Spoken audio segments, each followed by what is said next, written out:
ಹರಿಯಸಿದ್ದೇನೆ ಆಶ್ರಮ ನಮಸ್ಕಾರಗಳು.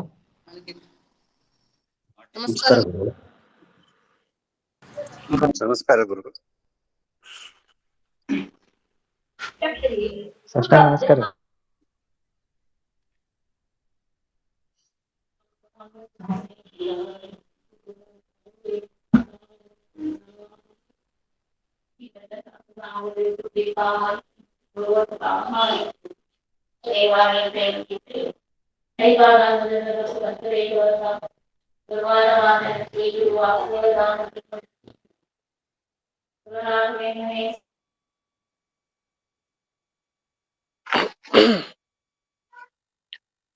ಸುಮತಿಭಿರನುಮೇಜಂ ಶುಭ್ರಕಾಯಂ ಸಖಾಯಂ ಸುಖಮಯಮನಪಾಯಂ ಮುಕ್ತ್ಯುಪಾಯಂ ವಿಮಾಯಂ ನೃಹಜಮಹಮಮೇಜಂ ಧ್ಯೇಜಮಾಮ್ನಾಜಗೇಯಂ ಸದಜಮಸದಜೇಯಂ ಶ್ರೀಸಹಾಜಂ ಭಜೇಯಂ ಅಂಜನಾಸೂನು ಸಾನ್ನಿಧ್ಯಾದ್ ದ್ವಿಜಜೇನ ವಿರಾಜಿತಂ ಅಜಿತಪ್ರೀತಿಜನಕಂ ಭಜೇಹಂ ವಿಜಯಧ್ವಜಂ ತಪಸ್ವಾಧ್ಯಾಯ ಶುಶ್ರೂಷಾ ಕೃಷ್ಣಪೂಜಾರತಂ ಮುನಿಂ ವಿಶ್ವೇಶಮಿಷ್ಟದಂ ವಂದೇ ಪರಿಮ್ರಾಟ್ ಚಕ್ರವರ್ತಿನಂ. ಶ್ರೀ ಗುರುಭ್ಯೋ ನಮಃ. ಹರಿ ಓಂ. ಜನ್ಮಾದ್ಯಸ್ಯ ಜತೋನ್ವಜಾದಿತರತಶ್ಚಾರ್ಥೇಷ್ವಭಿಘ್ನಸ್ವರಾಟ್ ತೇನೇ ಬ್ರಹ್ಮ ಹೃದಯ ಆದಿಕವಯೇ ಮುಹ್ಯಂತಿ ಯಂ ಸೂರಯಃ. ತೇಜೋ ವಾರಿಮೃದಾಂ ಯಥಾ ವಿನಿಮಯೋ ಯತ್ರ ತ್ರಿಸರ್ಗೋ ಮೃಷಾ ಧಾಮ್ನಾ ಸ್ವೇನ ಸದಾ ನಿರಸ್ತಕುಹಕಂ ಸತ್ಯಂ ಪರಂ ಧೀಮಹಿ. ಓಂ ಸ್ವಸ್ತ್ಯಸ್ತು ಸತಾಂ ಅಶೇಷ ಸನ್ಮಂಗಲಾನಿ ಭವಂತು. ಸಮ್ಯಕ್ ಶ್ಲೋಕೈಕ ಶ್ರವಣ ಪಠನ ಮಾತ್ರೇಣ ಭಕ್ತುಶ್ಚ ಶ್ರೋತॄಣಾಂ ನಿಖಿಲ ಕಲಿಕೃತ ಕಲ್ಮಷ ಅಪನೋದನ ಪಟುತರೆ ಶ್ರೀಮದ್ಭಾಗವತೆ ಮಹಾಪುರಾಣೆ ಪ್ರಥಮ ಸ್ಕಂಧೆ ದ್ವಾದಶೇऽಧ್ಯಾಯೇ ಅದ್ಯ ಕಥಾನುವಾದೇ ಸತಿ ಕಿಂಚಿತ್ ಪೂರ್ವ ಕಥಾನುವಾದಃ. ಇಲ್ಲಿಯವರೆಗೆ ನಾರದರು ತಾವು ಯುಧಿಷ್ಠಿರನಿಗೆ ಉಪದೇಶ ನೀಡ್ತಾ, ನೀನು ನಿನ್ನ ಕುಂತಿ ಮತ್ತೆ ಧೃತರಾಷ್ಟ್ರ ಗಾಂಧಾರಿ ಹೋಗಿದ್ದಕ್ಕೆ ಶೋಕಿಸ್ತಾ ಇದೆಯಾ, ದುಃಖ ಪಡ್ತಾ ಇದೀ, ಆದ್ರೆ ಯಾಕೆ ದುಃಖ ಪಡ್ತಾ ಇದೀ? ಅಗತ್ಯ ಇಲ್ಲ. ಯಾಕೆ? ನಾಶ ಯಾರಿಗೆ? ದೇಹಕ್ಕೋ ಆತ್ಮನಿಗೋ ಅಂತೆಲ್ಲ ವಿಚಾರ ಮಾಡ್ತಾ, ಇನ್ನೊಂದು ನೀನು ಅವರನ್ನ ರಕ್ಷಣೆ ಮಾಡ್ತೀಯ ಅಂತ ನೀನ್ ಅನ್ಕೊಳ್ತೀಯ, ಅದು ಬಹಳ ತಪ್ಪು. ಯಾರು ರಕ್ಷಣೆ ಮಾಡೋದು? ಯಾವಾಗ ಮೃತ್ಯು ಬರುತ್ತೋ ಯಾರು ರಕ್ಷಣೆ ಮಾಡ್ತಾರೆ? ಯಾರು ಮಾಡ್ಲಿಕ್ಕೆ ಸಾಧ್ಯ ಇಲ್ಲ. ಎಲ್ಲ ಕಾಲ ಅವರವರ ಕರ್ಮ ಎಲ್ಲ ಇರುತ್ತೆ. ಅದರ ಪ್ರೇರಣೆ ಆಗಿ ಮೃತ್ಯು ಒಂದು ದಿವಸ ಬರುತ್ತೆ, ಕರ್ಕೊಂಡು ಹೋಗ್ತಾ ಇರುತ್ತೆ. ಆದ್ರಿಂದ ಯಾರು ಇನ್ನೊಬ್ಬರನ್ನ ರಕ್ಷಣೆ ಮಾಡ್ಲಿಕ್ಕೆ ಸಾಧ್ಯ ಇಲ್ಲ. ಎಲ್ರೂ ಸಿಗಾಕೊಂಡಿರೋರೆ. ಆಗ ಒಂದು ಅನುಮಾನ ಹೇಳಿದ್ರು. ಆ ಅನುಮಾನವನ್ನು ಓದಿ ಮುಂದಕ್ಕೆ ಹೋಗ್ತೀನಿ. ವಿಮತಃ ಅಯಂ ದೇಹ ವಿಶಿಷ್ಟ. ದೇಹ ಇರೋರೆಲ್ಲ ನೀವೆಲ್ಲ ನ ಪರರಕ್ಷಕ. ನಮಗೆಲ್ಲ ರಕ್ಷಣೆ ಇರೋರು ನಾವೇ ಅಲ್ಲ, ಯಾರು ಪರಸ್ಪರ. ನಮಗೆ ಇನ್ನೊಬ್ಬ ರಕ್ಷಣೆ ನೀಡ್ತಾನೆ, ಅವನು ನಮಗ್ ರಕ್ಷಣೆ ನೀಡ್ತಾನೆ ಅಂತಿಲ್ಲ. ಯಾಕೆಂದ್ರೆ ನಮ್ಗೆಲ್ರಿಗೂ ದೇಹ ಇರೋರೆ ತಾನೆ. ದೇಹ ನಿಮಗೂ ಇದೆ, ನಮಗೂ ಇದೆ, ಎಲ್ಲರಿಗೂ ಇದೆ ದೇಹ. ದೇಹ ಇದ್ದವ್ರು ಮತ್ತೊಬ್ಬ ರಕ್ಷಣೆ ಕೊಡ್ಲಿಕ್ಕೆ ಹೇಗ್ ಸಾಧ್ಯ? ಹಾಗಾದ್ರೆ ದೇಹ ಇಲ್ಲದ ಒಬ್ಬ ವ್ಯಕ್ತಿ ಇದ್ರೆ ಸರಿ, ಅದು ದೇವರೇ. ನಮ್ ತರ ದೇಹ ಅವನಿಗಿಲ್ಲ. ಆದ್ರಿಂದ ಅಂಥ ದೇವರು ಮಾತ್ರ ನಮ್ಮನ್ನ ರಕ್ಷಣೆ ಮಾಡ್ಲಿಕ್ಕೆ ಸಾಧ್ಯ. ಯಾಕೆ ಅಂದ್ರೆ ಸ್ವಾಪೇಕ್ಷೆಯ ಪ್ರಬಲೇನ ಕಬಲೀಕೃತತ್ವ. ಯಾಕೆಂದ್ರೆ ನಮಗಿಂತ ಯಾರ್ಯಾರು ಪ್ರಬಲರೋ ಬಲಿಷ್ಠರೋ ಅವರೆಲ್ಲ ನಮ್ಮನ್ನ ಕಬಲೀಕೃತತ್ವ, ಗ್ರಾಸ, ತುತ್ತನ್ನಾಗಿ, ಆಹಾರವನ್ನಾಗಿ ಮಾಡ್ಕೊಂಡ್ಬಿಟ್ಟಿದ್ದಾರೆ ಅಂತ. ಅಂದ್ರೆ ಸರ್ಪಗ್ರಸ್ತ ಪುರುಷವತ್ ಅಂತ. ಉದಾಹರಣೆಗೆ ಸರ್ಪಗ್ರಸ್ತ ಪುರುಷ, ಒಂದು ಹಾವಿನ ಹತ್ರ ಒಬ್ಬ ಮನುಷ್ಯ ಸಿಗಾಕೊಂಡಿದ್ದಾನೆ. ಹಾವಿನ ಹತ್ರ ಸಿಗಾಕೊಂಡಿರೋ ಮನುಷ್ಯನ ಬಳಿ ಹೋಗಿ ನನ್ನನ್ನು ಕಾಪಾಡು, ನನ್ನನ್ನು ಒಂದು ಹಾವು ಆಟಾಡಿಸ್ಕೊಂಡ್ ಬರ್ತಾ ಇದೆ ಅಂತಂದ್ರೆ ಏನ್ ಮಾಡ್ಲಿಕ್ಕೆ ಸಾಧ್ಯ? ಅವ್ನು ನಮ್ಗೇನ್ ಮಾಡ್ಲಿಕ್ಕೆ ಸಾಧ್ಯ ಇಲ್ಲ. ಯಾಕೆ? ಅವನು ನಮ್ ತರನೇ ಹಾವಿನ ಬಾಯಿಗೆ ತುತ್ತಾಗ್ಲಿಕ್ಕೆ ಇದ್ದಾನೆ. ಆ ತರ ಆಯ್ತು. ನಮಗಿಂತ ಬಲಶಾಲಿಯಾದ ಮೃತ್ಯು ನಮ್ಮನ್ನ ಕುರಿತು ಬರ್ತಾ ಇದೆ ಅಂದ್ಮೇಲೆ ನಾವು ಮಾಡ್ಲಿಕ್ಕೇನು ಸಾಧ್ಯ ಇಲ್ಲ ಅಂತ. ಹಾಗಾದ್ರೆ ಯಾರಿಗ್ ನಾಶ? ಜೀವನಿಗ ದೇಹಕ್ಕ? ದೇಹ ಇರುವಂತ ಜೀವನಿಗೆ ನಾಶ ಅಂದ್ರೆ ದೇಹಕ್ಕೆ ನಾಶ ಅಂತ ಅರ್ಥ. ಇದು ಹೇಗಾಯ್ತು ಅಂದ್ರೆ ಸ್ವರ್ಗೀ ಧ್ವಸ್ತ ಅಂತ ಶಾಸ್ತ್ರದೆಲ್ಲ ಪ್ರಯೋಗ ಮಾಡ್ತಾರೆ. ಅಂದ್ರೆ ಸ್ವರ್ಗದಿಂದ ಕೂಡಿರೋ ವ್ಯಕ್ತಿ ಬಿದ್ದ ಅಂತ. ಸ್ವರ್ಗದಿಂದ ಕೊಡಿರೋ ವ್ಯಕ್ತಿ ಬಿದ್ದ ಅಂದ್ರೆ ಅಂತ ಸ್ವರ್ಗ ಬಿತ್ತು ಅಂತ ಅರ್ಥ ಅಲ್ಲ, ಸ್ವರ್ಗ ತನ್ಪಾಡಕ್ ತಾನಿದೆ, ಇವ್ರು ಬಿದ್ದ ಅಂತ ಅರ್ಥ. ಹೀಗೆ ಸ್ವರ್ಗೀ ಧ್ವಸ್ತ ಅಂತ ನಾವು ಬಳಸೋದಿದೆ ಶಾಸ್ತ್ರದಲ್ಲಿ. ಹಾಗೆ ಇಲ್ಲಿ ದೇಹಿ ನಷ್ಟ ಅಂದ್ರೆ ದೇಹ ಹೊಂದಿರೋ ಜೀವನಿಗೆ ನಾಶ ಆಯ್ತು ಅಂದ್ರೆ ಅಲ್ಲ, ದೇಹಕ್ಕೆ ಅದು ನಾಶ ಅಂತ ಅಷ್ಟೇ ತಿಳಿಬೇಕು ಅಂತ. ಒಂದೇ ನಿಮಿಷ.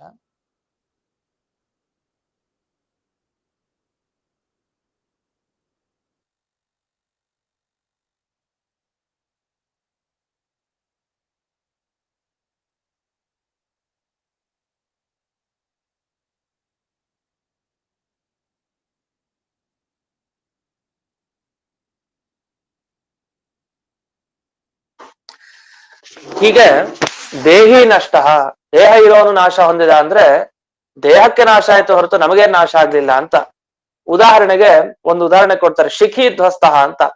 ಶಿಖಿ ಧ್ವಸ್ತ ಅಂದ್ರೆ ಶಿಖೆಯನ್ನ ಬಿಟ್ಕೊಂಡಿದ್ದಾನೆ, ಅಥವಾ ಜಟೆಯನ್ನ ಬಿಟ್ಕೊಂಡಿರೋನು ನಾಶ ಪಡ್ದ ಅಂತ. ಅವ್ನ್ ಜಟೆ ಬಿಟ್ಕೊಂಡಿರೋ ನಮ್ ಮುಂದೆನೆ ಇದ್ದಾನೆ, ಆದ್ರೆ ಅವ್ನ್ ಶಿಖೆ ಹೋಯ್ತು ಅಂತ ಅಷ್ಟೇ ಅರ್ಥ ಆ ಮಾತಿಗೆ.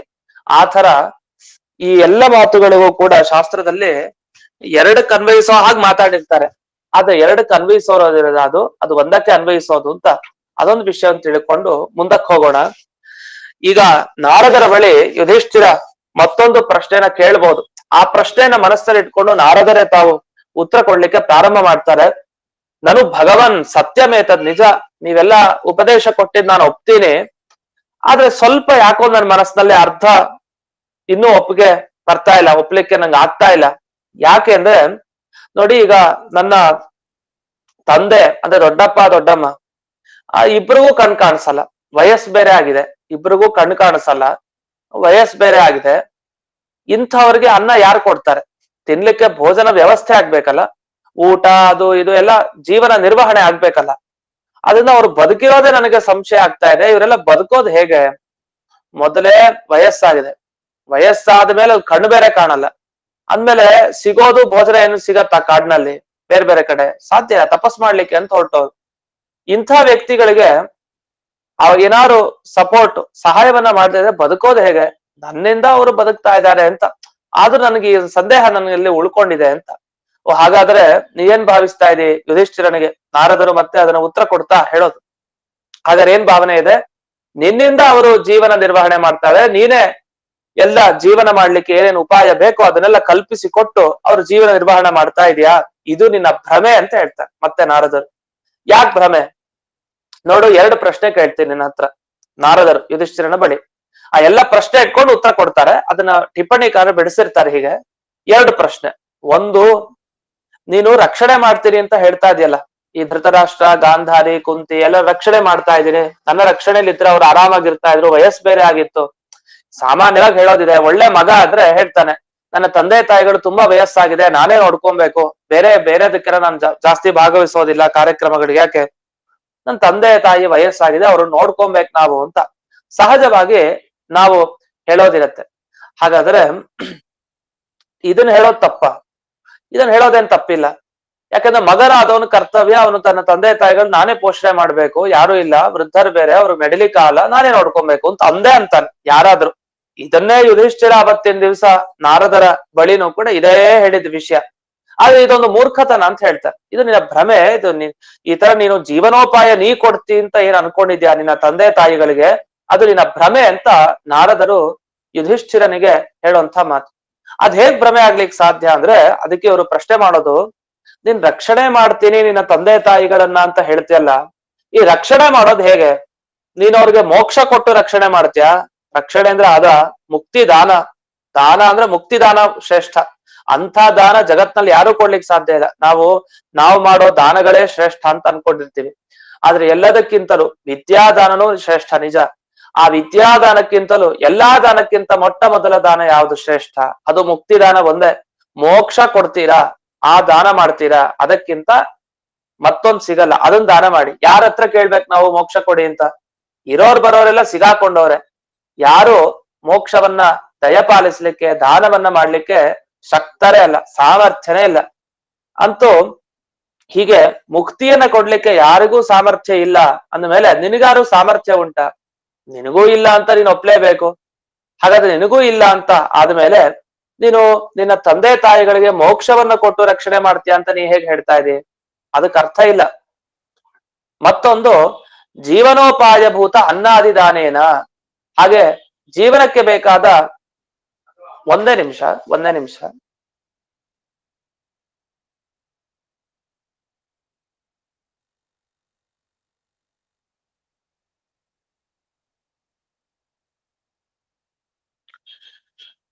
ಅಷ್ಟೇ ಇರದೆ ಜೀವನೋಪಾಯಭೂತ ಅನ್ನಾದಿದಾನೇನ, ನೀನು ಮುಕ್ತಿಯನ್ನಂತೂ ಕೊಟ್ಟು ನಿನ್ನ ದೊಡ್ಡಪ್ಪ ದೊಡ್ಡಮ್ಮನ ರಕ್ಷಣೆ ಮಾಡ್ಲಿಕ್ಕೆ ಸಾಧ್ಯ ಇಲ್ಲ. ಇನ್ನು ಜೀವನೋಪಾಯಭೂತ ಅನ್ನಾದಿದಾನೇನ, ಇನ್ನು ಜೀವನ ಮಾಡ್ಲಿಕ್ಕೆ ನಿನಗೇನು ಬೇಕು? ಅನ್ನಾದಿಗಳು ಬೇಕು, ಅಂದ್ರೆ ತಿನ್ಲಿಕ್ಕೆ ಆಹಾರ ಪದಾರ್ಥಗಳು ಬೇಕು. ಅದನ್ನ ನೀನು ಅವ್ರಿಗೆ ಕೊಟ್ಟು ಪೋಷಣೆ ಮಾಡ್ತಾ ಇದೀಯಾ ಅಂತ ನಿನಗೆ ಅನ್ನಿಸ್ತಾ ಇದೆಯಾ? ಅದು ಕೂಡ ಸರಿ ಇಲ್ಲ ಅಂತ ಹೇಳ್ತಾರೆ.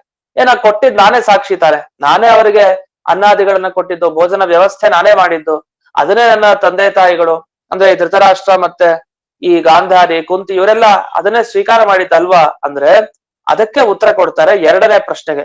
ಮೊದಲನೇ ಪ್ರಶ್ನೆಗೆ ಈಗಾಗ್ಲೇ ನಮಗೆ ಉತ್ತರ ಬಂದಾಯ್ತು. ಯಾಕೆಂದ್ರೆ ಎಲ್ಲವೂ ಆ ಕಾಲರೂಪಿ ಪರಮಾತ್ಮನ ಅಧೀನವಾಗಿ ಇರ್ತಾರೆ. ಅದರಿಂದ ಮೊದಲನೇ ಪ್ರಶ್ನೆಗೆ ನಾವು ಉತ್ತರವನ್ನ ಕೊಟ್ಟಾಗಿದೆ. ಇನ್ನು ಎರಡನೇ ಪ್ರಶ್ನೆಗೆ ಏನು ಉತ್ತರ ಅನ್ನೋದನ್ನ ನಾವು ಈಗ ನೋಡೋಣ. ಒಂದೇ ನಿಮಿಷ.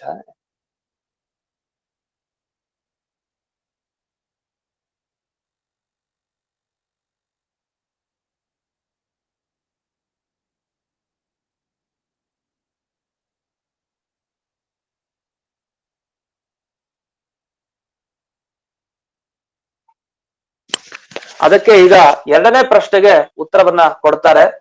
ನಾವು ಅನ್ನಾದಿಗಳನ್ನ ಕೊಟ್ಟು ಬೇರೆಯವ್ರು ನೋಡ್ಕೊಳ್ತೀವಿ, ನಾವು ಅನ್ನದಾನ ಮಾಡಿ ಇನ್ನೊಬ್ಬರಿಗೆ ಪೋಷಣೆ ಮಾಡ್ತಾ ಇದೀವಿ, ನಾವಿಲ್ದೆ ಅವ್ರು ಬದುಕ್ಲಿಕ್ಕೆ ಸಾಧ್ಯ ಇಲ್ಲ, ಅದು ನಮ್ಮ ಭ್ರಮೆ.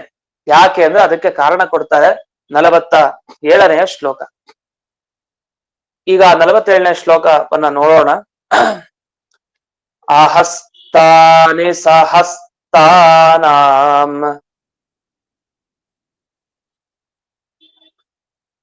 ಆಪದೋ ದ್ವಿಚತುಷ್ಪದಾಂ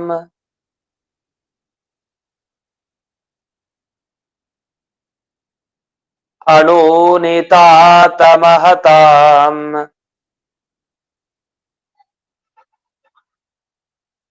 ಜೀವೋ ಜೀವಸ್ಯ ಜೀವನಂ.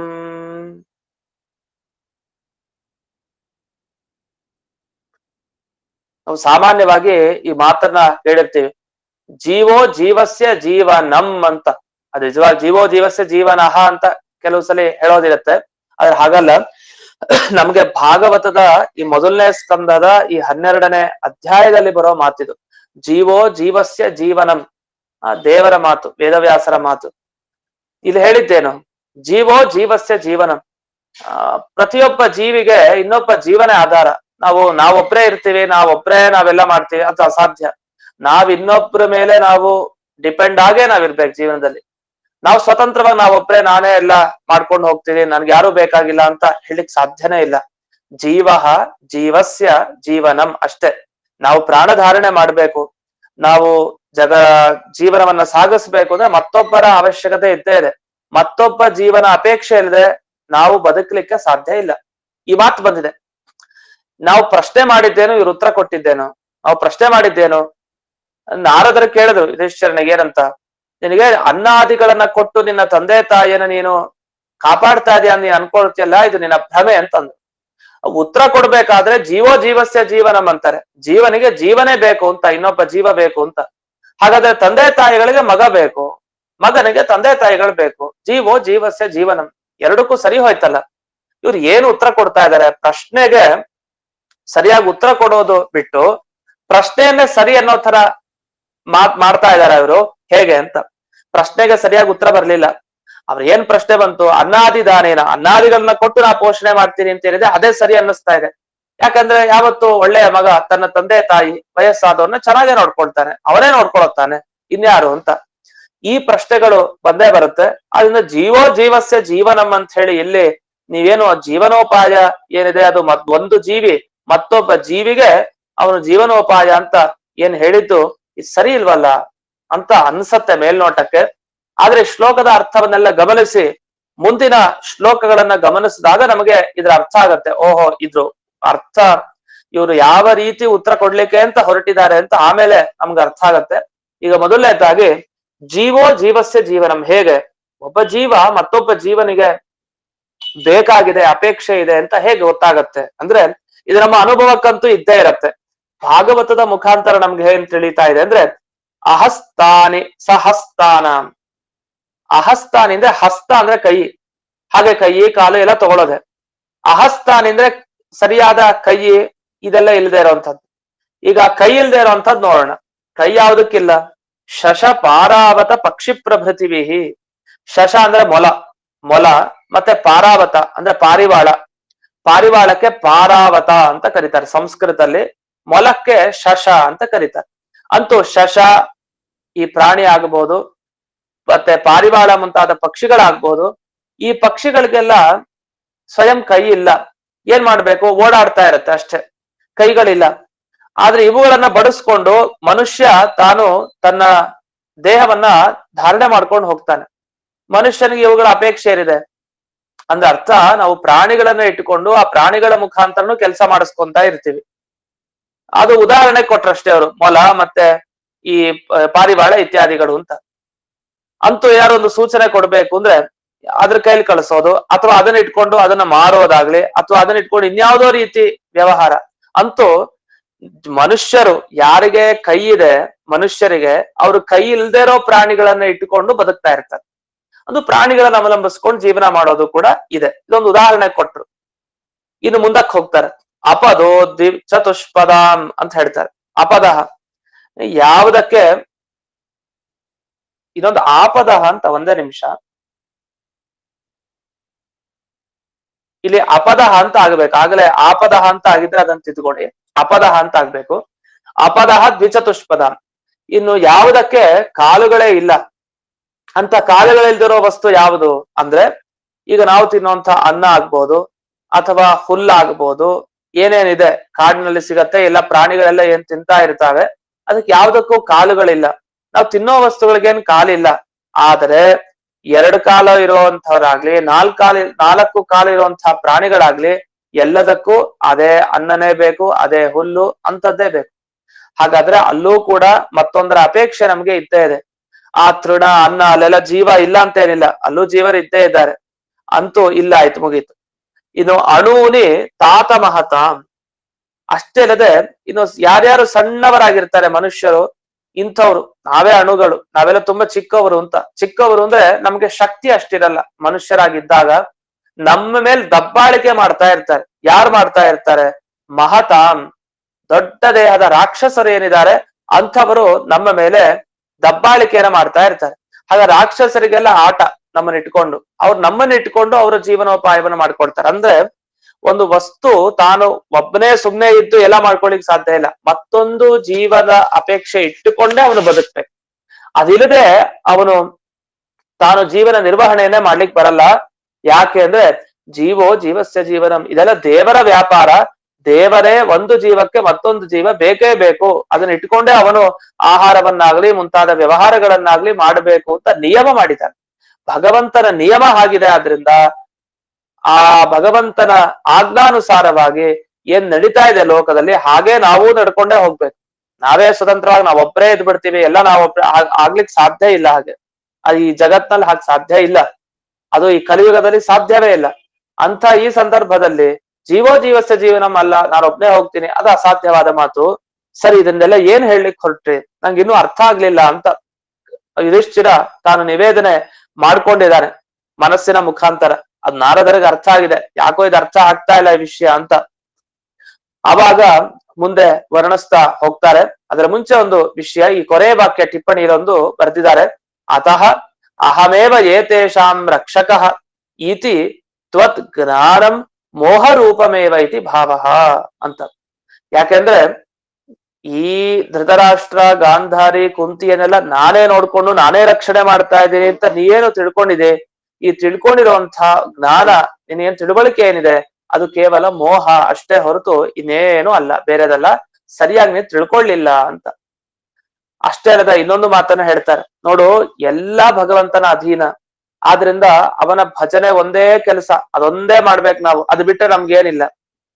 ಅಲ್ಲ ನೀವು ಹೀಗ್ ಹೇಳ್ತೀರಿ ಉಪದೇಶ ಕೊಡ್ತಾ, ಎಲ್ರಿಗೂ ನಮಗ್ ಗೊತ್ತಲ್ಲ, ಮನೆಯಲ್ಲಿ ನಾವು ನೋಡ್ಕೊಳ್ತಾ ಇದೀವಿ, ನಮ್ಮನ್ನ ನೋಡ್ಕೊಳ್ಳೋರು ಇದ್ದಾರೆ, ಪರಸ್ಪರ ಜೀವರು ಯಾರ್ಯಾರಿದ್ದಾರೆ ಅವರೆಲ್ಲ ತಮ್ಮ ತಮ್ಮ ರಕ್ಷಣೆಯನ್ನ ಮಾಡ್ಕೊಳ್ತಾ ಇರೋದು ನಮ್ಮೆಲ್ಲರ ಅನುಭವಕ್ಕಿದೆ. ಅದನ್ನ ಅಪಲಾಪ ಹೇಗ್ ಮಾಡ್ತಾ ಇದೀರಿ? ಅದಿಲ್ಲ, ಆತರ ಭಗವಂತ ಮಾಡೋದು ಹೊರತು ಜೀವರೇ ಅಲ್ಲ ಅಂತ ಹೇಗ್ ಹೇಳ್ತೀರಿ ಅಂದ್ರೆ, ಅದ್ ಹಾಗಲ್ಲ. ಎಲ್ಲಾ ಜ್ಞಾನಿಗಳಿಗೆ ಇದು ಚೆನ್ನಾಗಿ ಗೊತ್ತಿದೆ. ನಾವೆಲ್ಲ ಅಜ್ಞಾನಿಗಳು. ಜ್ಞಾನಿಗಳಾದವ್ರಿಗೆ ಕಣ್ಣಾರೆ ಅವರಿಗೆ ಸಿದ್ಧವಾದ ವಿಷಯ ಏನು ಅಂದ್ರೆ, ಎಲ್ಲ ಜೀವನ ಒಳಗಡೆ ಇರೋ ಆಯಾಯ ಅಂತರ್ಯಾಮಿಯಾದ ಭಗವಂತನ ರೂಪಗಳೇ ನಮ್ಮನ್ನ ನೋಡ್ಕೊಳ್ತಾ ಇರೋದು. ನಮ್ಗೆ ಸಹಾಯ ಮಾಡಿದವರು ಯಾವಾರು ಸಹಾಯ ಮಾಡ್ತಾರೆ ಅಂತಿರಲ್ಲ, ಅವರೇ ದುಷ್ಟರಾಗಿ ನಮ್ ಜೊತೆಗಿರ್ತಾರೆ, ಗೊತ್ತೇ ಆಗಲ್ಲ.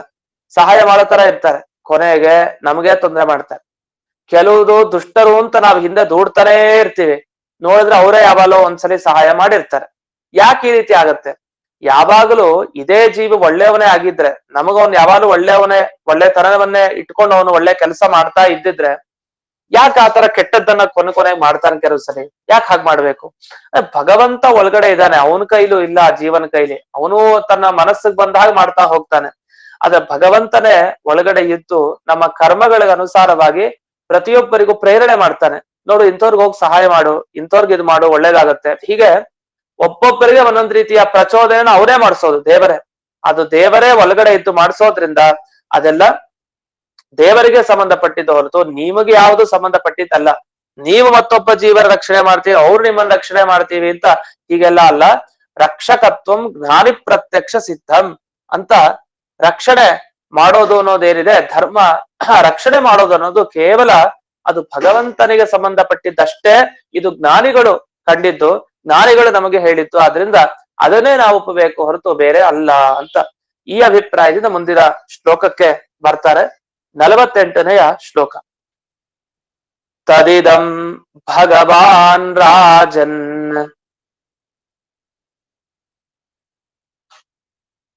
ಏಕ ಆತ್ಮಾತ್ಮನಾಂ ಸ್ವದೃಕ್